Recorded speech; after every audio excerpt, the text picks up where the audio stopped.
Ne viens pas au mariage, m'a écrit ma mère. Toi et tes enfants, vous mettez tout le monde mal à l'aise. Ma sœur a réagi avec un emoji mort de rire. J'ai répondu, alors vous n'aurez pas besoin de ma carte pour le domaine. Ils ont continué à rire, sans se douter que je tenais leur rêve entre mes mains. Avant de plonger dans les détails de cette histoire, une histoire qui, je vous le promets, vous fera bouillir de l'intérieur, j'aimerais savoir d'où vous m'écoutez aujourd'hui. Dites-le moi dans les commentaires. Quelle ville, quel pays? Est-ce qu'il fait jour ou nuit chez vous? J'adore voir comment une simple histoire peut connecter des gens du monde entier. Maintenant, laissez-moi planter le décor. Il était 18h30, un mardi soir pluvieux de fin septembre à Lyon. J'étais debout dans la file d'attente de la pharmacie de mon quartier.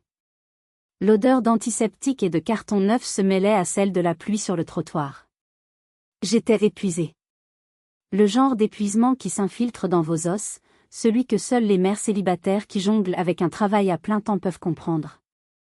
Mon fils cadet, Léo, 6 ans, avait une otite carabinée. La pharmacienne, une femme aimable que je voyais presque toutes les semaines, m'a tendu le sac en papier. 120 €, s'il vous plaît, Madame Girard. 120 €. J'ai sorti ma carte bancaire en grimaçant intérieurement. J'ai jeté un œil rapide à mon application bancaire. Le solde était bas. Dangereusement bas. Et je savais pourquoi. Dans 2 jours, le virement de 3 000 € pour le traiteur du mariage de ma sœur devait partir. Un virement que j'allais devoir faire depuis mon compte épargne, le peu qu'il me restait. C'est à ce moment précis que mon téléphone a vibré dans la poche de mon manteau. Je m'appelle Aveline. J'ai 35 ans. Je suis comptable dans une grande entreprise pharmaceutique, un travail stable, mais exigeant. J'ai 2 enfants merveilleux, Manon, 8 ans, et Léo, 6 ans. Leur père est parti quand Léo était encore un bébé, et depuis, je gère tout. Absolument tout. L'école, les factures, les maladies, et ma famille. Surtout ma famille. J'ai sorti mon téléphone en soupirant, pensant que c'était un rappel de l'école. Mais non. C'était une notification du groupe WhatsApp, la famille Martin. Un groupe que je redoutais d'ouvrir. Le message était de ma mère, Martine. Court. Froid. Comme un coup de poignard. Aveline, après réflexion, il vaut mieux que tu ne viennes pas au mariage. Toi et tes enfants, vous mettez tout le monde mal à l'aise. J'ai lu la phrase. 1 fois. 2 fois. Le son de la pharmacie s'est estompé. Mettre mal à l'aise. Mes enfants? Manon et Léo? Les 2 petites personnes les plus douces et polies que je connaisse? La pharmacienne me parlait, mais je n'entendais plus. Juste en dessous du message de ma mère, ma sœur, Bérénice, la future mariée, avait répondu. Pas avec des mots. Juste avec un emoji, celui qui pleure de rire. Elle riait. Elle riait du fait que mes enfants et moi étions bannis de son mariage. Le sang m'est monté au visage. Une vague de chaleur si intense que j'ai cru que j'allais m'évanouir. Mes mains se sont mises à trembler. Ce n'était pas de la tristesse. C'était une rage. Une rage froide et pure que je n'avais jamais ressentie de ma vie. C'était la confirmation. La confirmation que je n'étais pas leur fille, pas leur sœur. J'étais leur banque. Et apparemment, le guichet venait de fermer. La pharmacienne m'a regardée, inquiète. Madame Girard? Ça va? J'ai hoché la tête. J'ai rangé ma carte. D'une main qui ne tremblait plus, étrangement calme, j'ai tapé ma réponse dans le groupe. Chaque mot était comme une pierre que je posais. Alors vous n'aurez pas besoin de ma carte de crédit pour le domaine de la Rive d'Or. J'ai appuyé sur « Envoyer ». La réponse de Bérénice a été quasi instantanée, un autre, suivi de « Arrête de faire ta drama queen, Aveline. C'est juste mieux comme ça. » Il pensait que je faisais un caprice. Il pensait que je bluffais. Il pensait que la gentille Aveline, la comptable fiable, la bonne poire qui payait tout depuis 15 ans, allait encore ravaler sa fierté et faire le virement. Il ne savait pas. Il ne pouvait pas savoir. Il venait de commettre une erreur fatale. Il venait de me libérer. Et ils venaient de me donner la seule arme dont j'avais besoin pour détruire leur petit monde parfait. Pour que vous compreniez comment on en est arrivé là, il faut remonter le temps. Ce genre de situation, ce niveau de cruauté, ça ne sort pas de nulle part. C'est le résultat d'années. Des années de petites coupures, de petites humiliations, jusqu'à ce que vous saigniez à mort sans même vous en rendre compte. J'ai grandi à Chambéry, une ville tranquille nichée au cœur des Alpes. Mais j'ai toujours su que je voulais plus. Je voulais la grande ville, l'indépendance. Alors, dès que j'ai eu mon bac, je suis partie à Lyon pour mes études. J'ai travaillé comme une folle, j'ai décroché des bourses, j'ai enchaîné les petits boulots. J'ai obtenu mon diplôme d'expert comptable et j'ai été embauchée dans une belle entreprise. J'avais réussi. J'étais partie. Ma mère, Martine, et ma sœur, Bérénice, sont restées à Chambéry. Et pour elles, mon succès n'était pas une source de fierté. C'était une ressource. Ma mère a ce talent, ce don presque magique, pour transformer la culpabilité en monnaie d'échange. Et j'étais sa banque la plus fiable. Sa voix au téléphone, un mélange de plainte et de fausse douceur. Aveline, ma chérie. Je sais que tu es occupée, mais... Et le « mais » était toujours suivi d'une demande d'argent. Quand Bérénice a décidé, à 22 ans, qu'elle voulait être artiste et s'inscrire dans une école de design privée hors de prix à Paris, qui a co-signé le prêt étudiant de 10 000 €. C'était moi. Tu comprends, Aveline, elle a tellement de talent. Tu ne vas pas gâcher son avenir pour de l'argent. Quand mon beau-père, Didier, un homme gentil mais faible, a planté sa camionnette de livraison et que l'assurance n'a pas tout couvert, qui a payé les 2 000 € de réparation? C'était moi.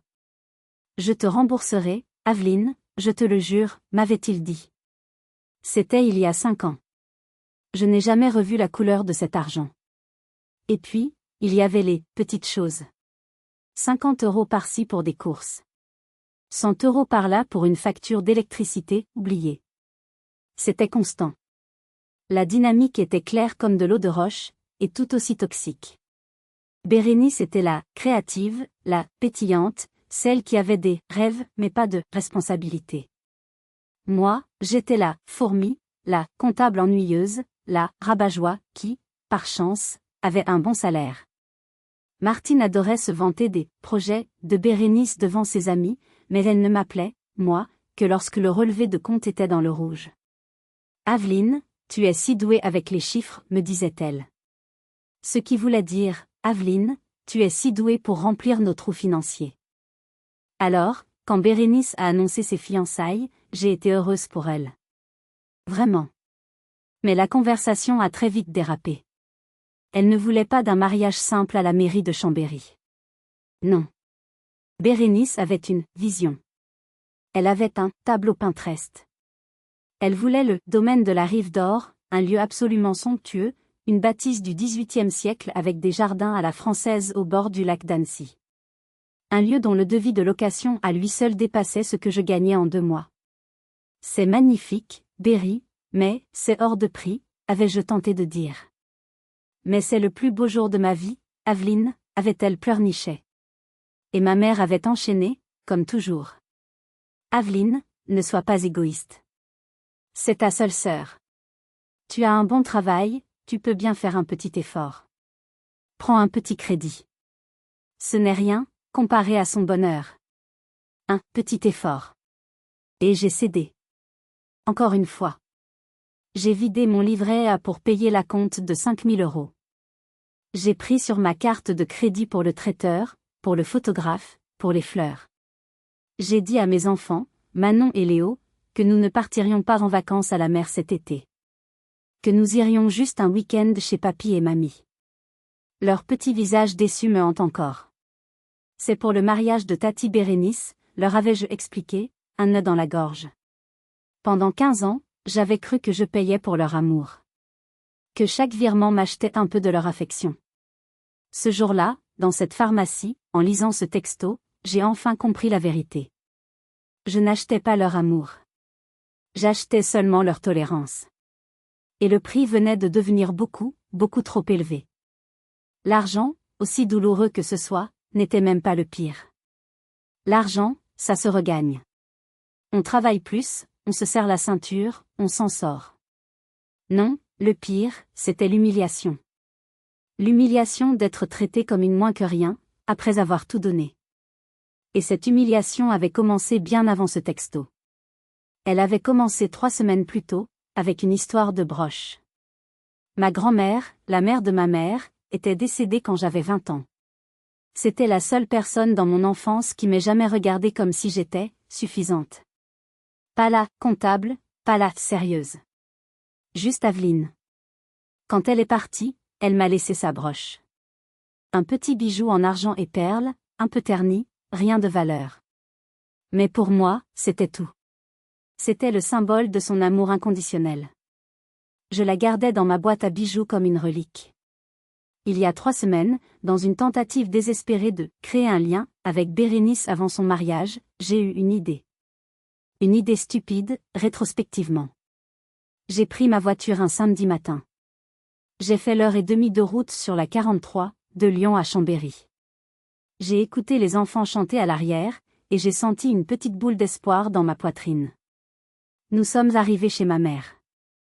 Bérénice était là, en train d'essayer des chaussures. J'ai quelque chose pour toi, Béry, j'ai dit, un peu nerveuse. J'ai sorti le petit écrin de velours. J'ai ouvert. C'est la broche de grand-mère. Je me suis dit que, tu pourrais la porter. Comme, quelque chose de vieux, et, quelque chose d'emprunté. Je suis sûre qu'elle aurait adoré. Mes mains tremblaient un peu en lui tendant. Bérénice l'a prise. Du bout des doigts. Comme si elle était sale. Elle l'a retournée, a regardé l'épingle. Ah, a-t-elle dit. Juste ah. Puis, c'est vintage. Dans sa bouche, le mot vintage sonnait comme une insulte, comme poussiéreux, dépassé. Merci. Je verrai si ça va avec la robe. Elle l'a posée sur la table basse, à côté d'une tasse de café sale. Ma mère, Martine, qui regardait la scène, m'a lancé un regard noir. Un regard qui disait « Pour qui tu te prends, à essayer de voler la vedette avec tes vieux trucs ?» Je suis rentrée à Lyon ce soir-là, le cœur lourd. L'espoir était mort. 1 semaine plus tard, mon téléphone a sonné. C'était Bérénice. Sa voix était légère, presque enjouée. Au fait, Aveline, je crois que j'ai paumé ta broche. J'ai senti le sol se dérober. Quoi? Qu'est-ce que tu veux dire par paumé? Ben ouais, je l'ai laissée à l'essayage de la robe, je crois. Ou peut-être chez le traiteur. Je sais plus. J'étais sans voix. Mais, tu as appelé? Tu as cherché? PFFF, non, j'ai pas le temps pour ça, a-t-elle ri. Franchement, pas grave, non? C'est qu'un vieux truc. En plus, j'ai trouvé un diadème super mignon en strass sur Vinted, ça ira beaucoup mieux avec ma robe. Un vieux truc. Le seul souvenir de ma grand-mère. Traité comme un déchet. Je n'ai pas crié. Je n'ai pas pleuré. J'ai juste senti quelque chose de froid et de dur se former dans ma poitrine. D'accord, Bérénice. Pas de problème. J'ai raccroché. Et là, j'ai pleuré. J'ai pleuré la broche. J'ai pleuré ma grand-mère. J'ai pleuré la stupidité de mon espoir. Honnêtement, je vous le demande. Si c'était vous, qu'auriez-vous fait à ce moment-là? Auriez-vous explosé? Auriez-vous sauté dans votre voiture pour aller retourner le magasin de robes? Ou auriez-vous fait comme moi, encaissé en silence, en mourant un peu de l'intérieur? Dites-le moi dans les commentaires, j'ai vraiment besoin de savoir si je suis la seule à avoir supporté ça. Ce jour-là, l'illusion s'est brisée. Définitivement. Le texto dans la pharmacie, 3 semaines plus tard, ce n'était pas le début de la guerre. C'était juste le coup de feu qui signalait une bataille déjà perdue. C'était juste la poussée finale qui m'a fait basculer. Je suis sortie de la pharmacie, le sac de médicaments dans une main, mon téléphone silencieux dans l'autre. Leur rire moqueur dans le groupe s'était tu. Elles devaient penser que je boudais. Que j'étais dans mon coin, en train de pleurer comme une drama queen, mais que j'allais finir par revenir, la queue entre les jambes, et faire le virement. Comme toujours. J'ai conduit pour rentrer chez moi, dans mon petit appartement du 3e arrondissement de Lyon. la pluie frappait le pare-brise. Les enfants se chamaillaient gentiment à l'arrière à propos d'un autocollant. J'ai mis mon masque de maman. J'ai souri dans le rétroviseur. On arrive, mes chéris. Ce soir, c'est pâte au pesto. J'ai fait le bain. J'ai fait le dîner. J'ai lu une histoire.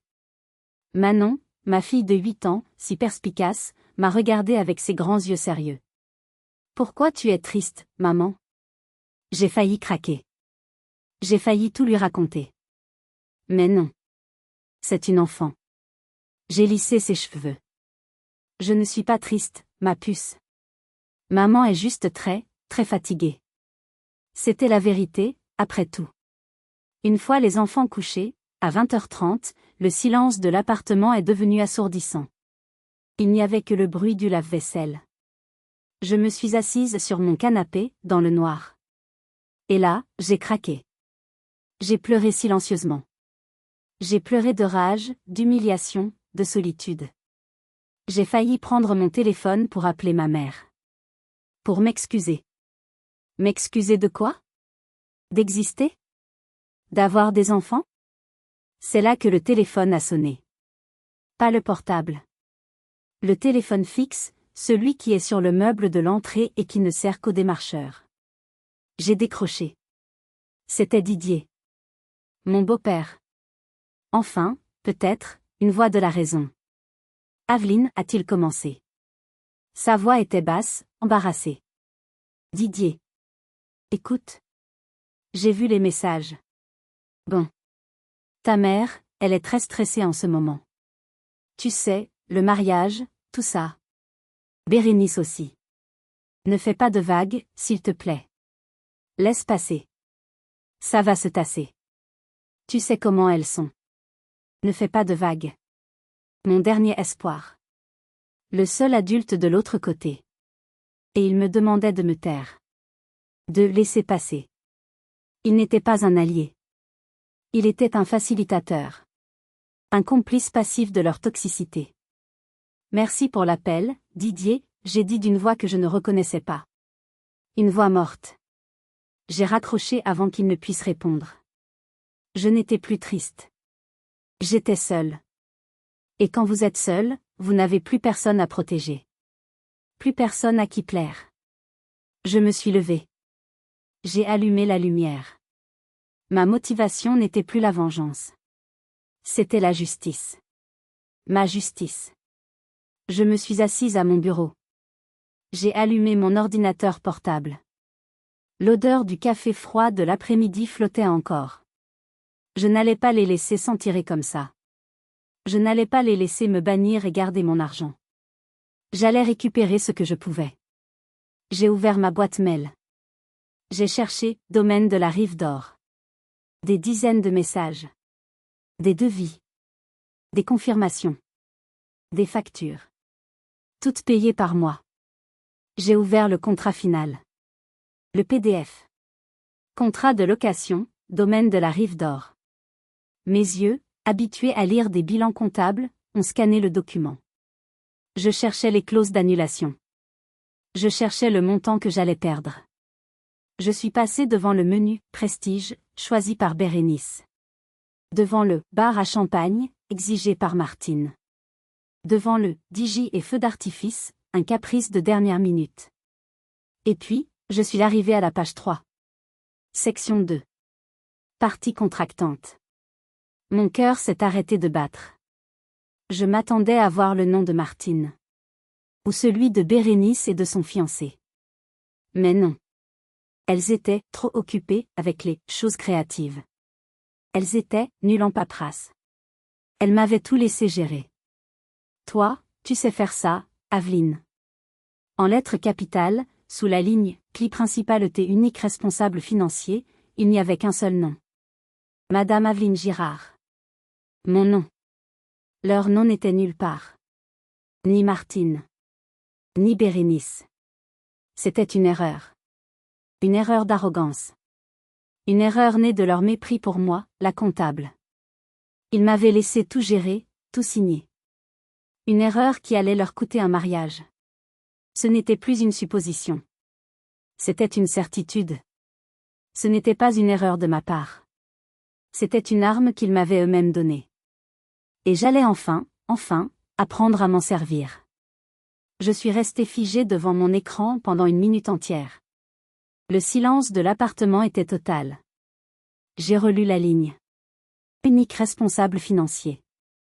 La vague de rage que j'avais ressentie dans la pharmacie était retombée. La tristesse qui m'avait submergé sur mon canapé avait disparu. À la place, il y avait une clarté. Une clarté froide, précise, presque chirurgicale. C'était mon cerveau de comptable qui prenait le dessus. Mes mains ne tremblaient plus. Mon cœur battait à un rythme régulier. Je n'allais pas les appeler en hurlant. Je n'allais pas leur envoyer de messages vengeurs. J'allais gérer ça comme j'avais toujours tout géré pour eux, de manière professionnelle. J'ai regardé l'horloge de l'ordinateur. 23h30, parfait. J'ai ouvert mon application de messagerie. J'ai cliqué sur « Nouveau message ». Ah, email de la directrice du domaine objet, réservation 12 octobre, Martin Girard. Madame la directrice. Faisant suite à notre contrat signé, et en ma qualité de signataire principale et unique responsable financière de l'événement prévu le 12 octobre au nom de Bérénice Martin, je souhaiterais connaître avec précision mes options concernant cette réservation. Pourriez-vous me confirmer les modalités de modification, de report ou d'annulation? Je vous remercie pour votre temps. Bien cordialement, Aveline Girard comptable. J'ai ajouté ma signature professionnelle. C'était important. Je n'étais pas la fille capricieuse. J'étais la cliente principale. J'ai cliqué sur « Envoyer ». Le petit « whoosh » de l'envoi a résonné dans le silence. J'ai fermé l'ordinateur. Je suis allé me brosser les dents. Je me suis couché. Et pour la première fois depuis des mois, j'ai dormi. Un sommeil lourd, profond, sans rêve. Je n'ai pas rêvé de facture, de traiteur ou de robe de mariée. Je me suis réveillé à 7 heures, comme d'habitude. Le soleil d'automne filtrait à travers les rideaux. J'ai senti une légèreté que je n'avais pas ressentie depuis des années. J'ai préparé le petit déjeuner pour Manon et Léo. J'ai écouté Manon me raconter son rêve, une histoire compliquée avec un poney qui parlait et un toboggan en chocolat. J'ai aidé Léo à boutonner sa petite chemise d'école. Leur rire, leur chamaillerie, l'odeur des tartines grillées. C'était ça, ma vraie vie. C'était ça, ma vraie famille. Le reste, ce groupe WhatsApp silencieux, c'était une tumeur que je m'apprêtais à exciser. J'ai déposé les enfants à l'école, j'ai embrassé leurs petites joues chaudes. Je suis rentré chez moi, j'ai commencé ma journée de télétravail. À 9h15, j'ai ouvert ma boîte mail professionnelle. Et j'ai vu une notification de ma boîte personnelle. Une réponse du domaine. Mon cœur s'est mis à battre un peu plus vite. J'ai cliqué. Bonjour Madame Girard. Merci pour votre email. Nous accusons bonne réception de votre demande. En effet, vous êtes l'unique signataire du contrat. À ce titre, vous avez l'autorité absolue sur cette réservation. Conformément à l'article 4.b de votre contrat, et étant à moins de 30 jours de l'événement, les options sont les suivantes. Maintien de l'événement tel que prévu. Report de l'événement, des frais de report s'appliqueront. Annulation pure et simple. Dans ce cas, l'acompte de 5 000 € versé n'est pas remboursable. N'hésitez pas à nous indiquer votre décision afin que nous puissions mettre à jour notre planning. Bien cordialement, la direction du domaine de la Rive d'Or. Autorité absolue. Annulation pure et simple. Je me suis adossé à ma chaise. 5 000 €. J'allais perdre 5 000 €. C'était une somme énorme pour moi. C'était les vacances à la mer que j'avais promises aux enfants. C'était le nouveau canapé dont j'avais désespérément besoin. Pendant une seconde, j'ai hésité. Et si je leur disais? Si je m'en servais comme levier pour qu'ils s'excusent? Et puis, j'ai repensé au de Bérénice. Oh, vous mettez mal à l'aise, de ma mère. À la broche perdue de ma grand-mère. 5 000 €. C'était cher. Mais combien coûtait la paix? Combien coûtait la dignité? J'ai souri. J'ai fermé l'email. Je n'allais pas répondre tout de suite. Non. J'allais attendre encore un peu. Il pensait que mon silence était un signe de faiblesse. Il ne savait pas que c'était juste moi, en train de viser. J'ai attendu. J'ai laissé passer toute la journée du mercredi. Pas un mot dans le groupe WhatsApp. Pas un appel. Le silence radio total. Elles me laissaient mijoter. Elles attendaient que je craque et que je revienne en rampant, en suppliant leur pardon. L'arrogance de ceux qui vous tiennent par la culpabilité. J'ai travaillé toute la journée. J'ai finalisé mes bilans. J'ai joué avec mes enfants. J'ai fait un gâteau au chocolat. Une journée normale. Une journée paisible. Le jeudi matin, j'ai pris mon café en consultant les réseaux sociaux. C'est là que je l'ai vu.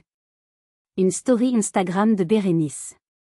C'était un selfie d'elle, chez le coiffeur, faisant une moue exagérée, avec un filtre à paillettes qui lui donnait des yeux de biche. Le texte, en grosses lettres roses, disait « J10 avant mon jour de princesse ». Mon jour de princesse. J'ai regardé la photo. J'ai regardé le texte. Et j'ai ri. Un vrai rire, venu du fond du ventre. La princesse ne savait pas que son carrosse était sur le point de redevenir une citrouille. C'en était trop. L'arrogance. L'indécence. Le mépris. C'était le signal. J'ai posé ma tasse. J'ai pris mon téléphone. Pas d'email cette fois. C'était trop impersonnel. Je voulais l'entendre. J'ai composé le numéro du domaine. Domaine de la Rive d'Or, Hélène à l'appareil, bonjour. Bonjour Hélène, c'est Aveline Girard. Je vous ai envoyé un email hier concernant la réservation au nom de Martin pour le 12 octobre. Ah oui, Madame Girard. Bonjour. Avez-vous pu réfléchir à vos options? J'ai pris une profonde inspiration. L'air frais du matin entrait par ma fenêtre ouverte. Oui, tout à fait. Je vous appelle pour vous confirmer l'annulation définitive de l'événement du 12 octobre. Il y a eu un court silence. Juste le bruit d'un clavier. Très bien, Madame Girard. C'est noté. L'annulation est donc effective immédiatement. Je suis désolée que cela n'ait pu se faire. Moi non, j'ai murmuré. Pardon? Non, rien. Merci beaucoup pour votre professionnalisme. Bonne journée. Bonne journée à vous, Madame Girard. Clic. C'était fait. J'ai raccroché. Je m'attendais à ressentir de la culpabilité. Un poids. Une once de regret. Mais il n'y avait rien. Absolument rien. Juste du vide. Un vide propre. La fin d'une longue, longue maladie. J'ai perdu 5000 €, mais j'ai gagné ma vie. Je me suis servi un autre café. J'ai regardé le soleil se lever sur les toits de Lyon. Et c'est là que j'ai eu une idée. Une idée qui a fait naître le premier vrai sourire sur mon visage depuis des semaines. Une idée folle. J'ai cherché un numéro dans mon téléphone. Faustine. Ma meilleure amie. Ma sœur de cœur. Faustine et Oriane. Elles étaient ensemble depuis 10 ans, un couple incroyable, solide, aimant. Elles s'étaient mariées à la mairie de Lyon l'année dernière, en tout petit comité, avec juste moi et 2 autres amis comme témoins. Oriane sortait d'une longue maladie, un cancer qui avait vidé toutes leurs économies. Elles n'avaient jamais eu leur jour de princesse. Elles le méritaient plus que quiconque. Leur anniversaire de mariage était le 12 octobre. J'ai appelé. Aveline. Ça va? Quelle bonne surprise. Faustine? Écoute, j'ai une question complètement folle à te poser. Vous faites quoi pour votre anniversaire de mariage, le 12 octobre? Ben, rien de spécial. Un petit resto, je pense. Pourquoi? Le domaine de la Rive d'Or. Au bord du lac d'Annecy. Il est libre ce jour-là. Le lieu est réservé. Le traiteur est payé. Les fleurs sont commandées. C'est à vous. C'est mon cadeau d'anniversaire de mariage. Le silence au bout du fil a été si long que j'ai cru qu'elle avait raccroché. Faustine? Tu es là? J'ai entendu un son. Un gémissement. Puis des pleurs. Aveline, tu es sérieuse? Ce n'est pas possible. C'est très sérieux. Prends-le. S'il te plaît.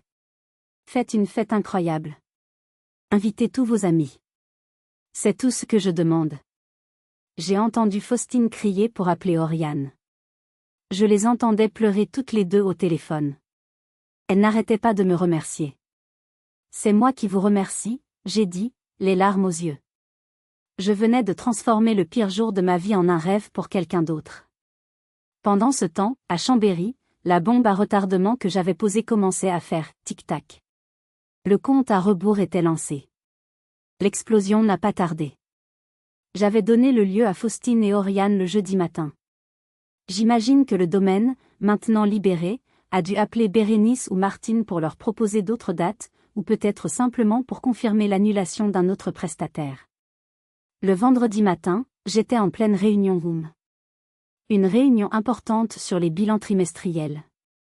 Mon téléphone, posé en mode silencieux à côté de mon ordinateur, s'est mis à s'allumer. Et à s'allumer. Et à s'allumer. Je jetais un œil discret tout en parlant de provisions et d'amortissement. Notification, 10 appels manqués, maman. Notification, 15 messages WhatsApp, Bérénice. Mon cœur battait un peu plus vite, mais j'ai gardé mon calme. J'ai continué ma présentation. Comme vous pouvez le voir sur ce slide, les projections sont. Le téléphone s'est rallumé. Appel entrant, maman. J'ai refusé l'appel. Appel entrant, Bérénice. Refusé. Appel entrant, maman. Refusé. Ma réunion s'est terminée à 11 heures. J'ai dit au revoir à mes collègues. J'ai fermé la fenêtre Zoom. J'ai pris mon téléphone. C'était un champ de bataille. Les messages de Bérénice étaient intenses. Ça commençait par de la confusion, puis de la panique, puis de la rage pure. Le domaine vient d'appeler maman. Ils disent que t'as annulé? C'est une blague? Répond Aveline, t'es sérieuse? Maman est en crise, rappelle-moi tout de suite où je viens à Lyon, espèce de salope, maman va te tuer, tu vas le payer très cher Aveline. Et ceux de ma mère étaient des messages vocaux. Des hurlements inarticulés de rage. J'ai écouté le premier. Aveline. Rappelle-moi. Qu'est-ce que tu as fait? Qu'est-ce que tu as fait? J'ai supprimé les autres sans les écouter. J'ai coupé les notifications de leur groupe. J'ai continué ma journée de travail. J'ai analysé mes tableaux Excel. J'ai mangé une salade à mon bureau. J'étais calme. Incroyablement calme. À 18 heures, je suis allée chercher mes enfants. Nous sommes rentrés. Bain. Devoir. Dîner. À 19 heures, alors que j'aidais Manon avec une poésie, mon téléphone fixe s'est mis à sonner. Le vieux téléphone de la maison, celui qui est sur le meuble de l'entrée et qui ne sert qu'à recevoir les appels de démarchage pour l'isolation à 1 euro. Une sonnerie stridente, presque oubliée. Je savais qui c'était. Seules elles avaient ce numéro. J'ai dit à Manon, 2 minutes, ma chérie, je reviens. J'ai traversé le couloir. J'ai regardé le téléphone sonner. 1 fois. 2 fois. 3 fois. J'ai décroché. J'ai attendu. Pendant 3 longues secondes, je n'ai entendu qu'une respiration. Une respiration sifflante, comme un animal enragé. Puis, le barrage a cédé. Comment as-tu osé? Ce n'était pas une conversation. C'était un hurlement. Un son que je n'avais jamais entendu, même de sa part. Un torrent d'insultes, d'accusations, de menaces. Espèce de monstre. Tu as tout gâché. Le rêve de ta sœur. Tu ruines ta propre famille. C'est de la jalousie, c'est ça? Je n'ai pas dit un mot. Je tenais le combiné à quelques centimètres de mon oreille, pour protéger mon tympan. Toi, avec ta petite vie pathétique à Lyon. Ton travail ennuyeux de rat de bureau. Et tes gosses qui ne savent pas se tenir. Tu es jalouse d'elle. Tu es jalouse parce qu'elle, elle a tout.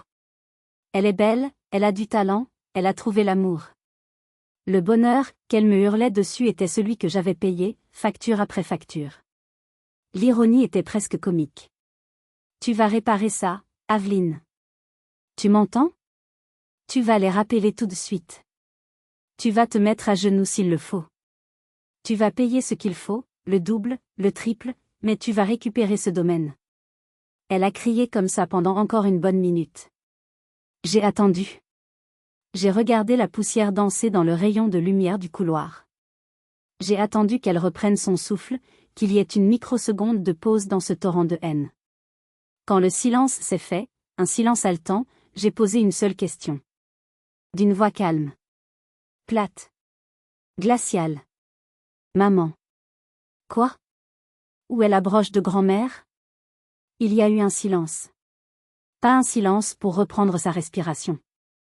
Un silence de mort. Un silence absolu. Un silence si lourd, si soudain, que je pouvais presque entendre ses pensées se bousculer. Elle s'attendait à des pleurs. Des excuses. Des négociations.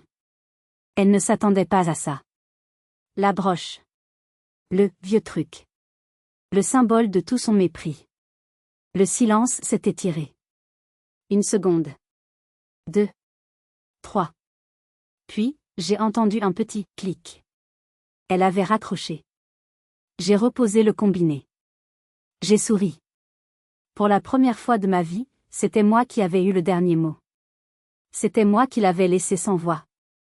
Si vous êtes arrivé jusqu'ici, laissez un commentaire pour nous dire ce que vous auriez fait à la place d'OP. Vous pouvez aussi écrire simplement le chiffre 1 pour montrer que vous suivez encore. Et dites-nous, vous regardez cette histoire depuis quelle région ou quel pays? Le week-end a été d'un calme olympien.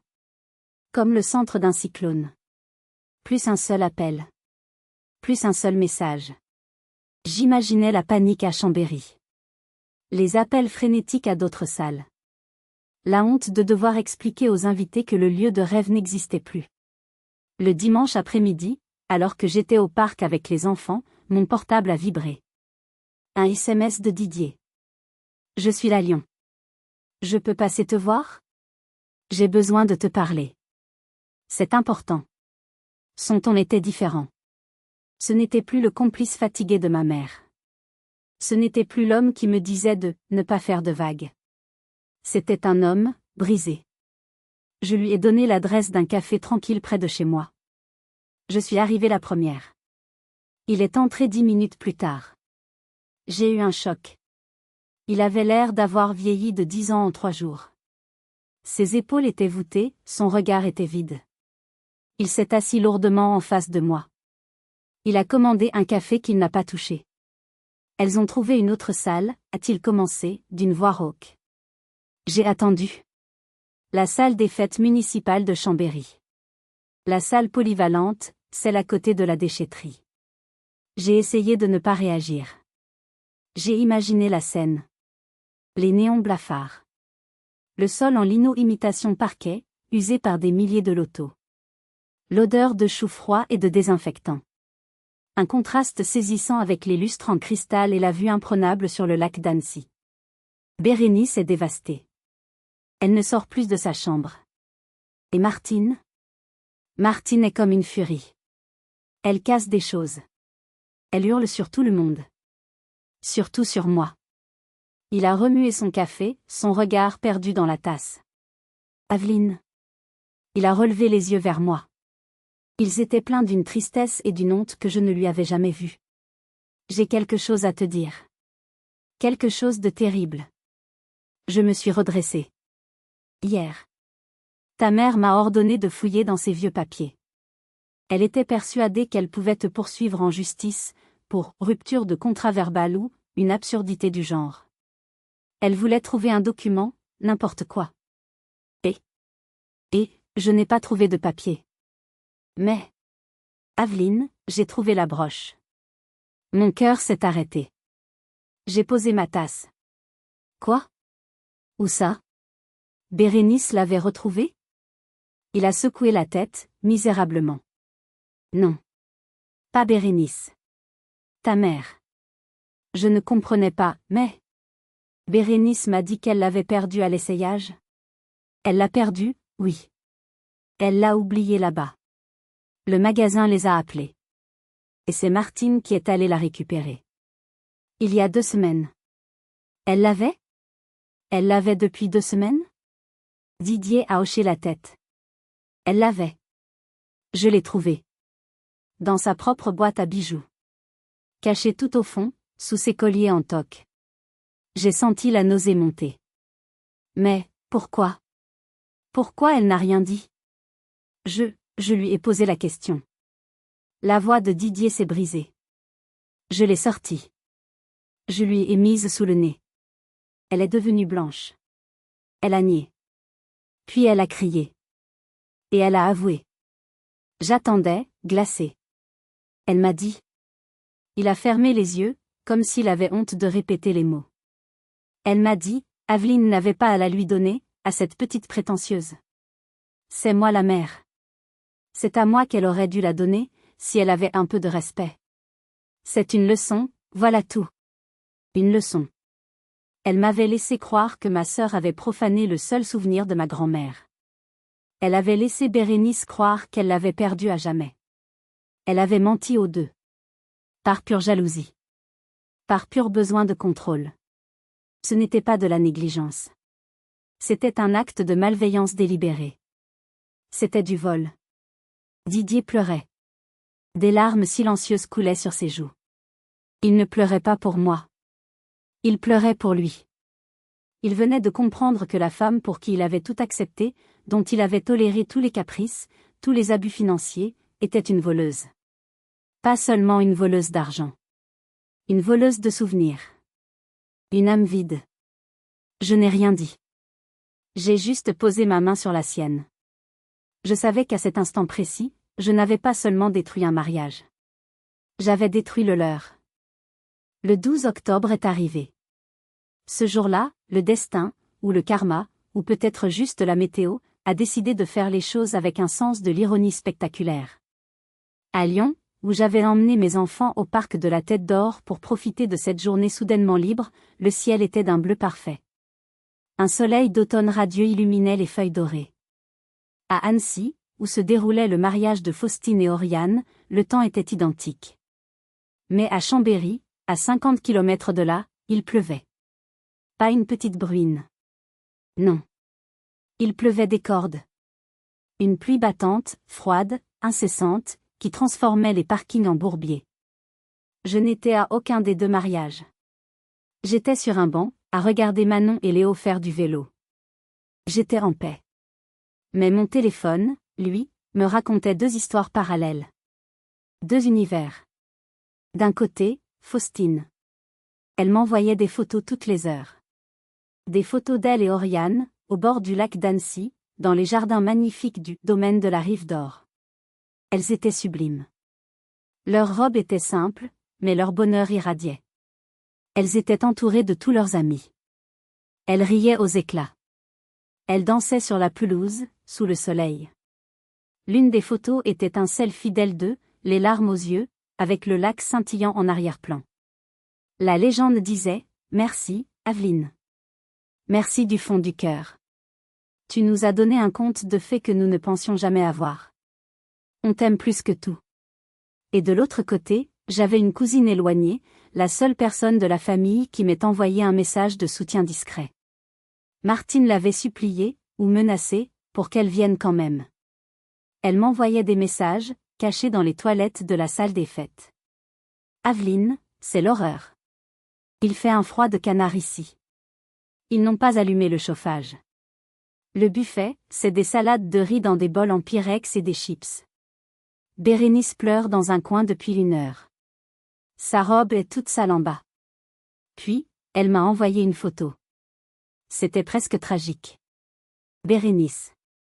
Debout, seule, près d'une pile de chaises pliantes en métal.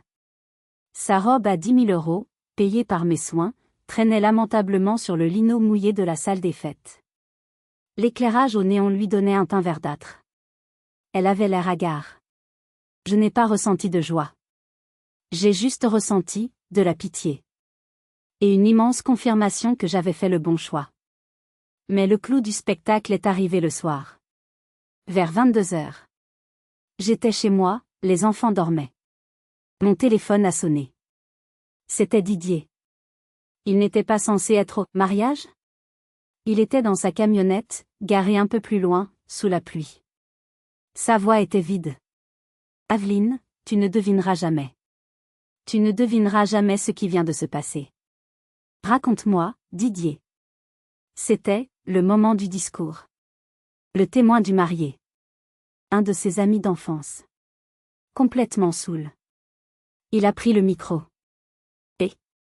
Et, il a commencé à porter un toast. Il a dit qu'il était tellement heureux pour eux. Il a levé son verre, et il a crié.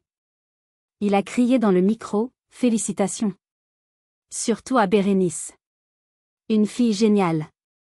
Qui couchait encore avec moi le mois dernier. Un silence de mort. J'ai retenu mon souffle. Non. Si.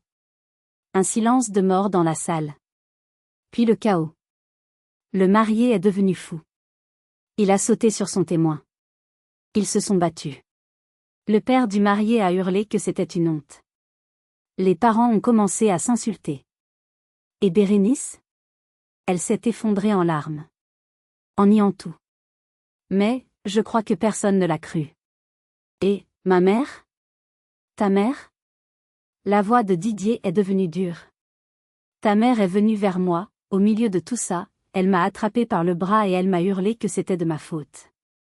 Que si je ne t'avais pas énervé avec cette histoire de broche, vous seriez tous dans un beau domaine et rien de tout cela ne serait arrivé. Le jour de princesse s'était transformé en une bérésina.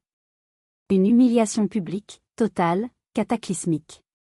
Et le pire? Ce n'était même pas moi qui avais appuyé sur le bouton. C'était eux.